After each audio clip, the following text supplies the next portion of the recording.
الحمد لله نحمده ونستعينه ونستغفره ونؤمن به ونتوكل عليه ونعوذ بالله من شرور أنفسنا ومن سيئات أعمالنا من يهده الله فلا مضل له ومن يضلله فلا هادي له ونشهد أن لا إله إلا الله وحده لا شريك له ونشهد أن محمدا عبده ورسوله قال الله تعالى في القرآن المجيد أعوذ بالله من الشيطان الرجيم بسم الله الرحمن الرحيم لم يكن الذين كفروا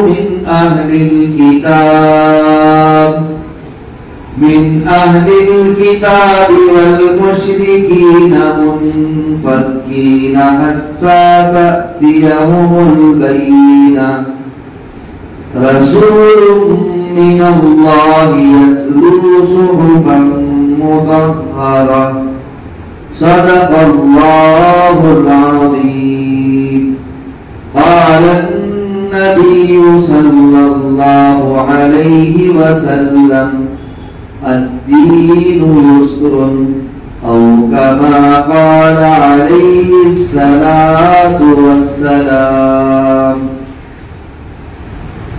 محترم قابل قدر سامعین کرام،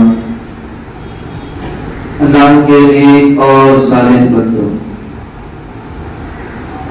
گزشتہ جمعہ انہی آیت پر گفتگو چل رہی تھی۔ اللہ کے نبی صلی اللہ علیہ وسلم کے سیرت کے متعلق چند باتیں ہمارے سامنے آئی۔ انشاءاللہ آج بھی اللہ کے نبی صلی اللہ علیہ وسلم کے اس دنیا میں آنے کے مقصد اور ہم سب کی کوتاہیاں جو ہیں اس پر گفتگو ہوگی۔ دعا کریں اللہ تعالی ہم جو کہتے ہیں اس پر عمل کی توفیق عطا فرمائے۔ اللہ نے فرمایا لم يكن الذين كفروا من اہل الكتاب والمشرکین، اہل کتاب اور مشرکین میں سے جو لوگ تھے،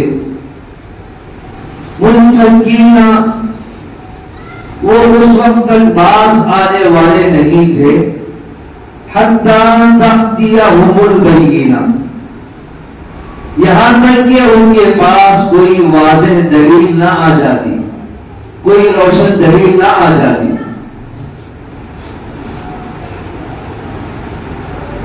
اب یہاں پر آپ دیکھیں اللہ کے نبی صلی اللہ علیہ وسلم کے بعثت کے مقصد کو بتلایا جا رہا ہے۔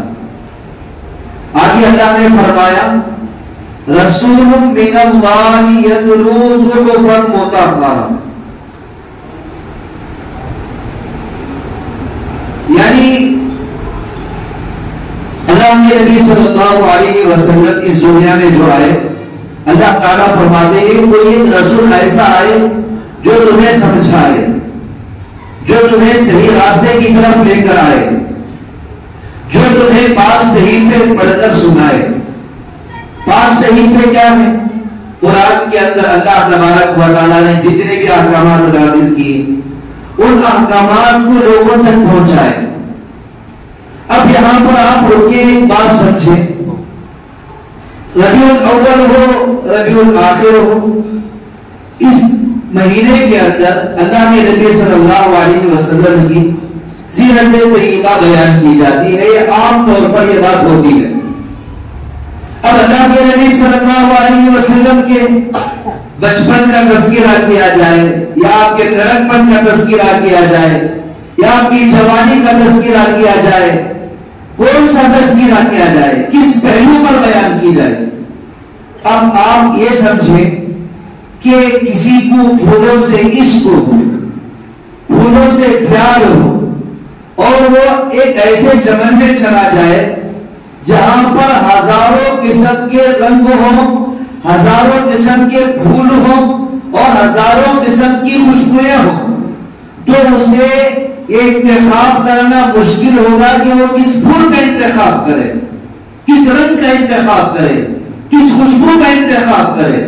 میرے اور آپ کے آقا جناب محمد الرسول اللہ صلی اللہ علیہ وسلم کی سیرت کا یہی حال ہے۔ آپ کی سیرت بڑوں کے لیے بھی ہے، آپ کی سیرت بچوں کے لیے بھی ہے، آپ کی سیرت عورتوں کے لیے بھی ہے، آپ کی سیرت اپنوں کے لیے بھی ہے، آپ کی سیرت غیروں کے لیے بھی ہے۔ اب آپ آگے چلیں، میرے اور آپ کے آقا جناب محمد رسول اللہ صلی اللہ علیہ وسلم سے محبت کی مثال میں کئی جمعہ پہلے دے چکا ہوں کہ نباتات جمادات بھی اللہ کے نبی سے محبت کرتے تھے۔ یہ ہمارے لیے سبب ہے۔ اللہ کے نبی جب آتے احد پہاڑ کے قریب، اللہ کے نبی فرماتے آدھا جبل، یہ احد پہاڑ ہے، یحبنا ونحبہ، یہ مجھ سے محبت کرتا ہے اور میں اس سے محبت کرتا ہوں، مجھے اس سے پیار ہے اور میں اس سے پیار کرتا ہوں، یہ مجھ سے محبت کرتا ہے۔ یہ محبت برحق تھی، حقیقت پر معمول تھی۔ اللہ کے نبی صلی اللہ علیہ وسلم ایک مرتبہ احد پہاڑ پر چڑھے تو فرجف بہم، تو پہاڑ جھومنے لگا۔ حدیث کے اندر یہ الفاظ ہیں، مچلنے لگا خوشی سے۔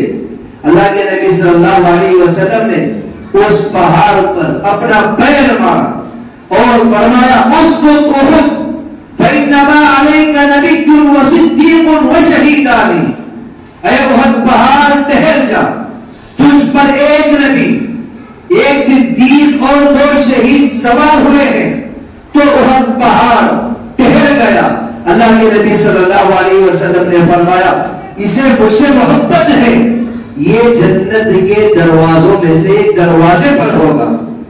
آپ دیکھیں ایک پہاڑ ہے جس کے اندر سمجھنے کی صلاحیت نہیں ہے، ایک پتھر ہے، ایک درخت ہے، وہ اللہ کے نبی صلی اللہ علیہ وسلم سے محبت کرتے ہیں۔ ہمارے اندر تو عقل ہے، سمجھ ہے، ہم امت محمدیہ ہیں، سب سے زیادہ محبت کرنے کے حقدار کون ہیں؟ آپ آگے چلیں، ایک روایت میں ہے اللہ کے نبی صلی اللہ علیہ وسلم شروع زمانے اسلام میں آپ ممبر پر اس وقت خطبہ دینے کے لیے جاتے جمعہ کے دن، وہاں پر ایک درخت ہوتا تھا، کھجور کا تنا تھا، اللہ کے نبی اس کا سہارا لے کر خطبہ دیا کرتے تھے۔ روایت میں بات موجود ہے، ایک صحابی نے یا صحابیہ نے کہا اے اللہ کے نبی صلی اللہ علیہ وسلم اگر آپ کی اجازت ہو تو ہم آپ کے لیے ممبر بنا دیں۔ یا رسول اللہ الا نجعل لك منبرا، اے اللہ کے نبی ہم آپ کے لیے ایک ممبر بنا دیں گے۔ اللہ کے نبی صلی اللہ علیہ وسلم نے اجازت دے دی تو اس وقت وہاں پر ممبر تیار کیا گیا، مسجد نبوی میں رکھا گیا۔ اللہ کے نبی صلی اللہ علیہ وسلم جمعہ کے دن آئے مسجد میں، ممبر پر آپ تشریف فرما ہوئے۔ اس وقت وہ جو کھجور کا تنا تھا جس سے آپ سہارا لے کر، جس سے آپ ٹیک لگا کر خطاب کیا کرتے تھے، وہ رونے لگا تو اللہ کے نبی صلی اللہ علیہ وسلم ممبر سے نیچے اترے اور اسے اپنے سینے سے لگایا۔ اللہ کے نبی صلی اللہ علیہ وسلم نے فرمایا اس موقع پر خدا کی قسم اگر میں اسے اپنے سینے سے نہ لگاتا، اگر میں اسے تسلی نہ دیتا، قیامت تک یہ اسی طرح روتا رہتا۔ میری جدائی کی وجہ سے اللہ کے نبی صلی اللہ علیہ وسلم نے فرمایا اگر تو چاہے تو میں یہیں پر تجھے گاڑ دوں جہاں پر تو تھا، اگر تو چاہے تو میں یہاں پر تجھے دفن کر دوں، اور تیرا یہ درخت جنت میں ہوگا، وہاں پر جنتی تیرے درخت سے فائدہ اٹھا لیں گے، وہاں پر جنتی کی ہوائیں جنتیوں کو تو دے سکے گا۔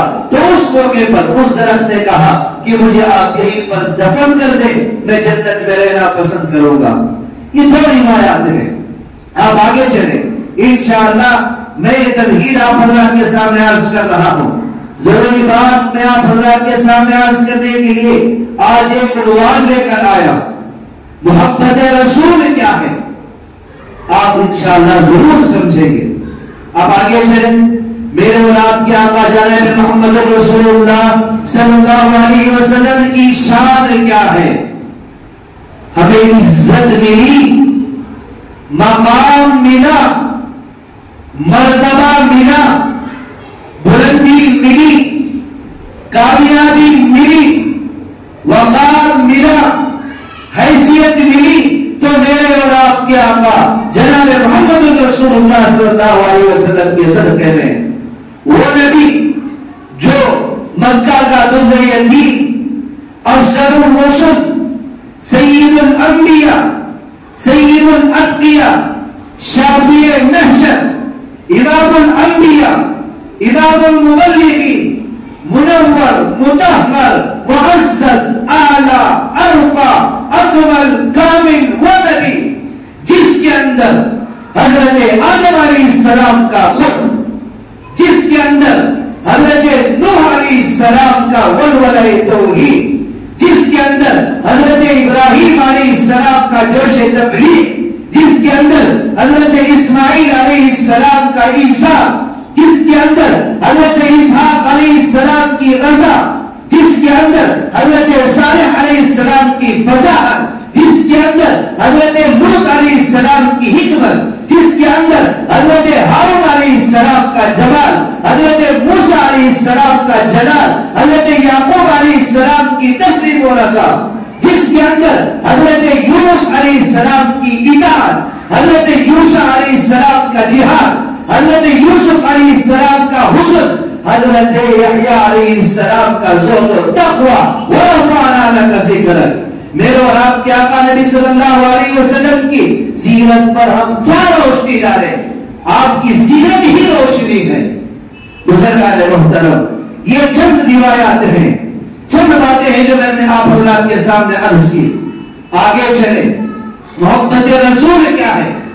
محبت رسول ہے اپنے آپ کو سنت کے مطابق ڈھال دینا، سر سے لے کر پیر تک ہم اس طرح زندگی گزارنا جو ہمارے نبی کو پسند ہے۔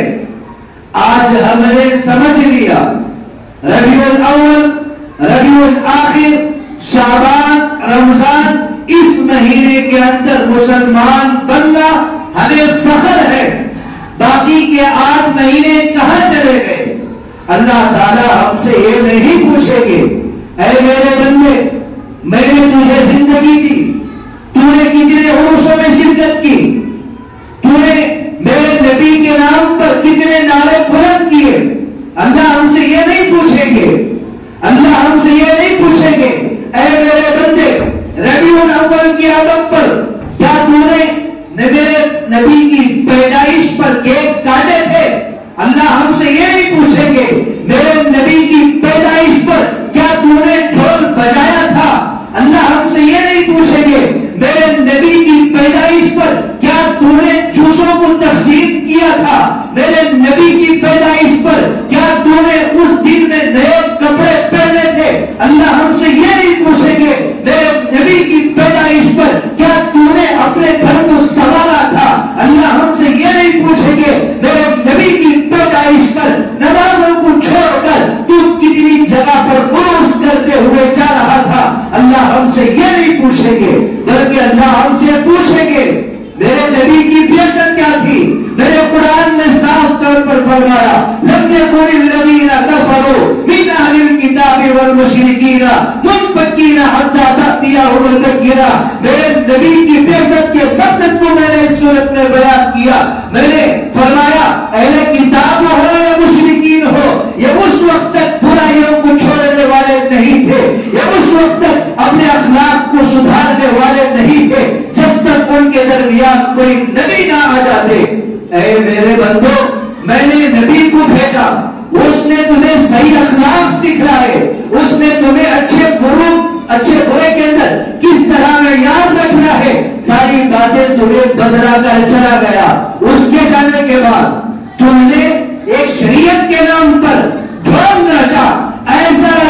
کہ نہ شریعت سے اس کا کوئی تعلق ہے، نہ حدیث سے اس کا کوئی تعلق ہے، نہ قرآن سے اس کا کوئی تعلق ہے، نہ نبی نے اپنی زندگی کے اندر، نہ صحابہ نے اپنی زندگی کے اندر، نہ تابعین نے، نہ تبع تابعین نے کبھی نبی الاول کی آمد پر آپ نے خوشی منائی ہو، یہ روایات کہیں بھی نہیں ملتی۔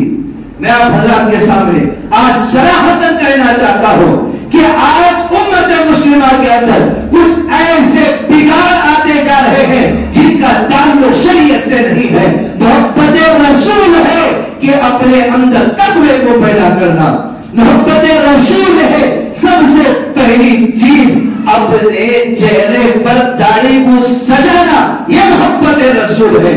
ہم کہتے ہیں نبی سے محبت ہے، ارے دنیا کے اندر آج کچھ ایسے لوگ ہیں جن کے دلوں کے اندر بغض ہے، حسد ہے، کینہ ہے، وہ دشمن ہے دین کے۔ بعض لوگ، میں ہر لوگ کی بات نہیں کر رہا ہوں، بعض لوگ ایسے بھی ہیں جو دین کے دشمن ہیں۔ اس زمانے میں بھی جب سرکار دو عالم صلی اللہ علیہ وسلم لوگوں کو دین کی دعوت دیتے، اس وقت بھی روکنے والے تھے، اس وقت بھی آپ کو برا بھلا کہتے تھے۔ اللہ تبارک و تعالیٰ نے فرمایا اس موقع پر تبت یدا ابی لہب وتب، ابو لہب دشمن، ابو لہب نبی کا دشمن، صحابہ کا دشمن، دین کا دشمن، وہ اس کے بارے میں اللہ نے فرمایا اے ابو لہب تجھے اگر ہے فقر ہے، ہم تیرا ایسا حال کریں گے قیامت تک آنے والی تیری نسل یاد رکھے گی۔ ابو لہب جب مرا، روایات میں بات موجود ہے، اسے دفنانے کے لیے ان کے بیٹے، اس کے بیٹے بھی قریب نہیں گئے۔ یہ روایت میں بات موجود ہے، ابو لہب کے جسم کے اندر کیڑے چڑھ گئے، جسم سڑ گیا اور اسے گھر سے باہر کر دیا گیا، کسی ایک کمرے میں اسے بند کر دیا گیا، نہ اس کا بیٹا آیا گا، نہ اس کی بیوی آئی گا، نہ اس کے جانے والے اس کے کام آئے۔ یہ ہمارے لیے سبق ہے، ہمیں چاہیے اس موقع پر جہاں کہیں بھی میرے نبی کی تعریف کی جا رہی ہے، نبی کی تعریف کرنا چاہیے۔ نبی کی تعریف ہم نہیں کریں گے تو کون کریں گے؟ نبی کی تعریف ہم اس وقت صحیح معیار پر ادا کر سکیں گے جب ہمارا سر سے لے کر پیر تک، ہمارا پورا ہر جسم کا ہر جز، ہمارا ہر جز اللہ کے نبی صلی اللہ علیہ وسلم کے سیرت کے مطابق ہو۔ بہرحال آپ آگے چلے، چند دن پہلے ہمارے اسی ملک کے اندر ایک گستاخ نے اللہ کے نبی صلی اللہ علیہ وسلم کی شان میں گستاخی کر دی، اور اسے یہ بات سمجھ لینا چاہیے۔ میں کھول کر اس بات کو میں آپ حضرات کے سامنے عرض کرنا چاہتا ہوں، اس زمانے میں ہو یا اس زمانے میں ہو، اللہ تبارک و تعالیٰ نے فرمایا سورہ کوثر کے اندر، جب اللہ کے نبی صلی اللہ علیہ وسلم غمزدہ تھے، اس وقت کچھ لوگوں نے کہا کہ ارے ان کی تو اولاد نہیں ہے، یعنی ان کے بیٹے نہیں ہیں، اور نسل بیٹوں سے چلتی ہے، بیٹیوں سے نہیں چلتی۔ ایسا اس وقت ان لوگوں نے کہا، اللہ تعالیٰ نے اللہ کے نبی صلی اللہ علیہ وسلم کو تسلی دیتے ہوئے فرمایا اِنَّا أَعْطَيْنَاكَ الْكَوْثَرَ، اے نبی آپ کو ٹینشن لینے کی ضرورت نہیں ہے، آپ کو غم کرنے کی ضرورت نہیں ہے، ہم نے آپ کو کوثر عطا کر دیا ہے۔ کوثر کسے کہتے ہیں؟ کوثر کے کئی مطلب ہیں، ایک ہے حوض کوثر، ایک کوثر کا مطلب مفسرین نے فرمایا یہاں پر اسے عرض کرنا مقصد ہے۔ کوثر کا ایک مطلب ہے، مفسرین نے فرمایا قیامت کے روز اہل جنت کے 120 صفحے جو ہوگی اس میں 80 صفحے امت محمدیہ کی ہوگی اور 40 صفحوں کے اندر تمام امتی ہوگی۔ یہاں پر ایک بات یہ سمجھیں، اللہ تبارک و تعالیٰ نے فرمایا ہم نے آپ کی اولاد کو کثیر تعداد میں پھیلا دیا، وہ کیا تمہارے نام کو بگاڑے گا؟ وہ کون ہے؟ اس کی کیا اوقات ہے جو تمہارے بارے میں کہتا ہے؟ اس وقت ایک آدمی نے کہا، جب اللہ کے نبی صلی اللہ علیہ وسلم صحابہ کو یہ حکم دیے کہ آپ ہجرت کر کے جا سکتے ہیں. حبشہ کی طرف جب ہجرت ہوئی، اسلام کی پہلی ہجرت ہے، اور اس میں 11 مرد صحابہ، 4 عورتیں صحابیات گئی ہوئی تھی. وہاں پر بادشاہ نجاشی تھا. اس موقع پر چند لوگ آ گئے کفار کے. انہوں نے کہا اگر اے جہاں پناہ، طرح طرح کے بھڑکاؤ باتیں اس وقت وہ کرنے لگے. تمہیں معلوم ہے یہ کون لوگ ہیں؟ تمہیں معلوم ہے یہ تمہارے نبی کو برا کہتے ہیں؟ تمہیں معلوم ہے یہ تمہیں برا کہتے ہیں؟ بادشاہ کے سامنے بری باتیں کرنے لگے آ کر. تو بادشاہ نے کہا کہ میں ایک طرفہ بات پر فیصلہ نہیں کروں گا، میں ان کی بھی بات سنوں گا. بادشاہ نے ان لوگوں کو بھی بلایا، صحابہ کی جماعت کو. حضرت جعفر رضی اللہ عنہ نے کہا اے جہاں پناہ، ہم آپ کے سامنے ایک سچ بتلانے والے ہیں. سچ یہ ہے کہ جو نبی اس دنیا میں آئے ہوئے ہیں وہ آتے ہی ہمیں ایسے اخلاق سکھلائے. بیٹی زندہ درگور ہم کرتے تھے، اور اتنی جہالت تھی کہ ہم اپنوں کو بھی قتل کرتے، غیروں کو بھی قتل کرتے. جہالت کوٹ کوٹ کر ہمارے اندر بھری ہوئی تھی. اور بادشاہ کے سامنے انہوں نے کہا کہ ان کا صرف ایک ہی حکم ہے. وہ حکم یہ ہے کہ آپ ایک اللہ کی عبادت کریں، سب کے ساتھ حسن سلوک کا معاملہ کریں، ماں باپ کا ادب کریں، بڑوں کا احترام کریں، اور نمازوں کی پابندی کریں، اور اپنے حقوق کو صحیح طور پر ادا کریں. اگر کوئی اتنی اچھی بات ہم سے کہے، اگر کوئی ان کی بات نہ مانے تو سب سے بڑا بیوقوف ہے. بادشاہ نے کہا کہ ان پر جو قرآن نازل ہوا ہے اسے پڑھ کر سناؤ. تو سورہ مریم کی تلاوت کی گئی تو بادشاہ کی آنکھوں سے آنسو آ گئے. بادشاہ نے کہا ہو نہ ہو یہ اسی نبی کا، یہ اسی رب کا کلام ہے جس نے حضرت موسیٰ علیہ السلام کو تورات عطا کی، حضرت عیسیٰ علیہ السلام کو انجیل عطا کی، حضرت داؤد علیہ السلام کو زبور عطا کی. یہ اسی رب کا کلام ہے، یہ کسی انسان کا کلام نہیں ہو سکتا. بادشاہ نے ان لوگوں کو بلایا جو بھڑکانے آئے تھے. جسے بھڑکانے ہوتے وہ بھی غیر مسلم تھا لیکن سمجھدار تھا. بادشاہ نے ان کی باتوں کو سن کر ایک طرفہ بات پر فیصلہ نہیں کیا. بادشاہ نے ان کو بلایا اور بلا کر کہا خبردار حبشہ کے اندر کبھی قدم نہ رکھنا، اگر قدم رکھ دو تو تمہاری خیر نہیں. بادشاہ نے کہا یہ لوگ معصوم ہیں، یہ نادان ہیں اور یہ حق پر ہیں، اور تم لوگ ان کے خلاف بھڑکانے کے لیے آئے ہو، تم لوگ یہاں سے چلے جاؤ. بزرگان محترم، میں اس بات کو یہاں پر اس لیے عرض کیا، بغض حسد یہ اس وقت کی بات نہیں ہے، یہ اس زمانے سے چلتا آ رہا ہے. اللہ تعالیٰ نے اللہ کے نبی صلی اللہ علیہ وسلم کی شان میں فرمایا اے نبی کوئی تمہاری شان میں کمی نہیں کر سکتا، چاہے کوئی کچھ بھی کہہ لے. تمہیں اگر وہ ایمان والا ہے، اگر وہ شرابی بھی ہے، تو اس کی زبان سے تمہاری شان کے خلاف کبھی کلمات نہیں نکلیں گے. اگر کوئی نمازوں کو چھوڑتا ہے، اگر کوئی رمضان میں روزوں کو بھی چھوڑتا ہے، شراب نوشی میں جرم اس کی زندگی گزر رہی ہو، اگر کوئی اس کے سامنے اگر تمہاری گستاخی والے کلمات کہے تو اسے برداشت نہیں کر سکے گا. یہ ہمارا ایمان ہے. بزرگان محترم، آج ہمیں اس وقت ان حالات میں ہمیں چاہیے کہ سیرت نبی صلی اللہ علیہ وسلم کے دامن کو صحیح طور پر تھامیں. کس طرح تھامیں گے؟ ہم اپنے آپ کو سنت کے مطابق ڈھال دیں گے. صبح سے لے کر شام تک ہم ایسے اعمال کریں گے جس طرح اللہ کے نبی نے صحابہ کو سکھلایا. ہم ایسے عمل کریں گے صحابہ نے جس طرح تابعین کو سکھلایا. ہم ایسے کام کر رہے ہیں جن کا تعلق بعض کام، ہر کام کی بات نہیں کر رہا ہوں، بعض ایسے کام ہم کر رہے ہیں جن کا جا کر اللہ کے یہاں بہت بڑا جواب ہمیں دینا ہے. وہ کام کیا ہے؟ نماز فرض ہے. نمازوں کو چھوڑ کر بہت ساری جگہ سے بات آئی، ہمارے ہی شہروں کے باہر 30-40 کلومیٹر دور وہ گاؤں ہے، وہاں سے بات آئی، یہ بات سننے کو ملی، اور اس مسجد کے اندر ظہر کی نماز ہو، عصر کی نماز ہو، ہر نماز کے اندر 100-150 آدمی تو ہوتے ہیں مسلم. اور جب یہ عروس نکلا تھا، امام صاحب اور مؤذن صاحب، ان کے علاوہ 2 آدمی ہیں، ان کے علاوہ کوئی مسجد میں نہیں ہے. یہ محبت رسول ہے اور سارے لوگ اس گاؤں میں موجود ہیں. کیا عروس نکالنا نماز سے بڑھ گیا؟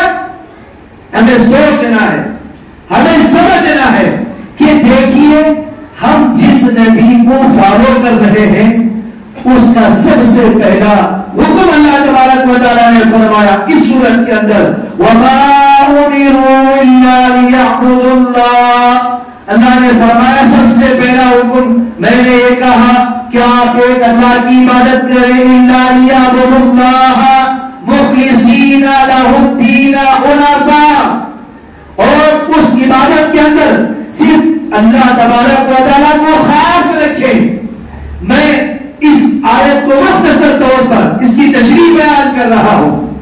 اللہ تبارک و تعالیٰ نے فرمایا، اس کا ترجمہ ہے وَمَا أُمِرُوا إِلَّا لِيَعْبُدُوا اللَّهَ. اس نے اس کے سوا کسی چیز کا حکم نہیں دیا، إِلَّا لِيَعْبُدُوا اللَّهَ، مگر وہ ایک اللہ کی عبادت کرے، مُخْلِصِينَ لَهُ الدِّينَ حُنَفَاءَ، اور اس عبادت کو صرف اللہ کے لیے وہ خاص رکھے، مخصوص رکھے، اس کے اندر کوئی دکھلاوا نہ ہو، اس کے اندر کوئی ریاکاری نہ ہو.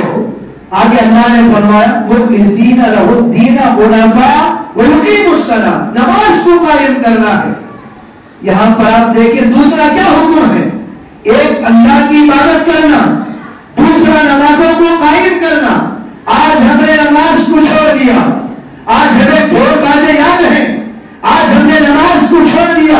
ربیع الاول کے اندر آج ہمیں نبی کی محبت یاد آ گئی، نماز ہماری چھوٹتی جا رہی ہے، کوئی فرق نہیں ہے.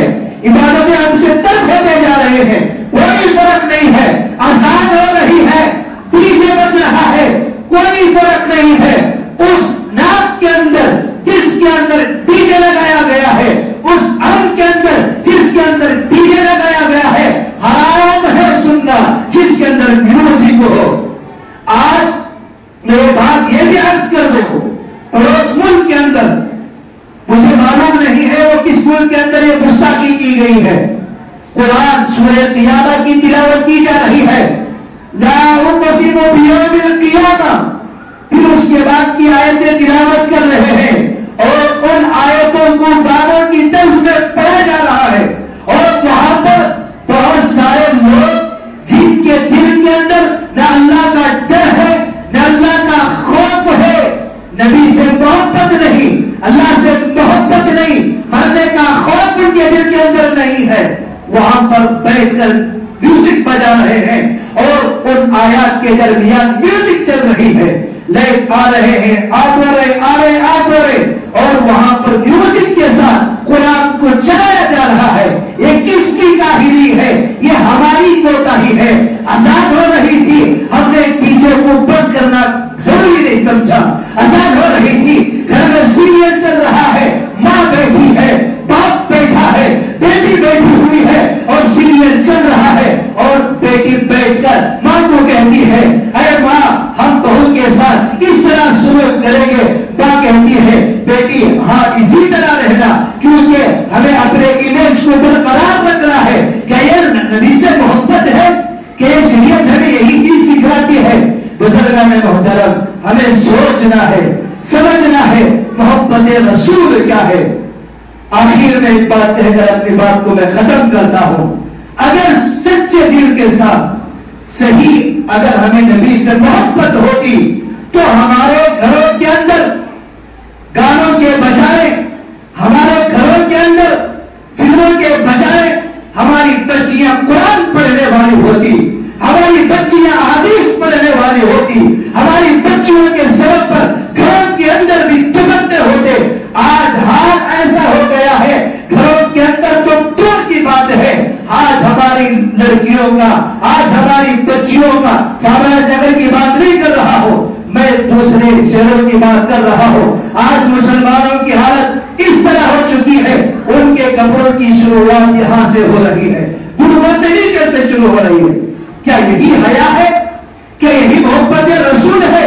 محبت رسول کیا ہے؟ اگر محبت رسول ہمارے دل کے اندر ہوتی, نبی سے محبت اگر ہمارے دل کے اندر ہوتی, تو صرف ربیع الاول میں ہم ڈیجے بجانے کے بجائے ہم اپنی بیٹیوں کو, اپنے بیٹوں کو یہ کہتے, بیٹا اگر تیرے چہرے پر تو نے کبھی بلیڈ لگایا تو میں تجھے جان سے مار دوں گا. یہ محبت رسول ہے, محبت رسول ہے.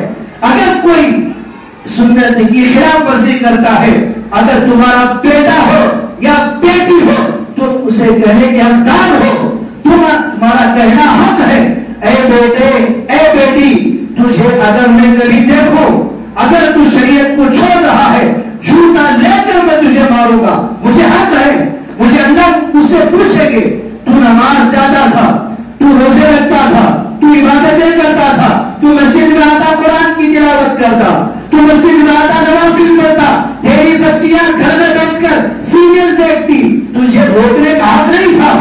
اللہ تعالیٰ ہم سے پوچھیں گے تو ہمیں چاہیے کہ محبت رسول کے سیدار بنے. محبت رسول اگر ہمارے دلوں کے اندر ہوتی تو ایک دوسرے کی دشمنیاں ہمارے دلوں سے ہم نکال دیتے, سب کے ساتھ حسن سلوک کا معاملہ کرتے. بزرگان محترم, اللہ تعالیٰ سے دعا کریں, اللہ تعالیٰ ہم تمام کو صحیح معنوں میں دین کی سمجھ نصیب فرمائے, صحیح طور پر نبی کریم صلی اللہ علیہ وسلم سے صحیح طور پر عشق کرنے کی توفیق عطا فرمائے. آمین. وآخر دعوانا الحمدللہ رب العالمین.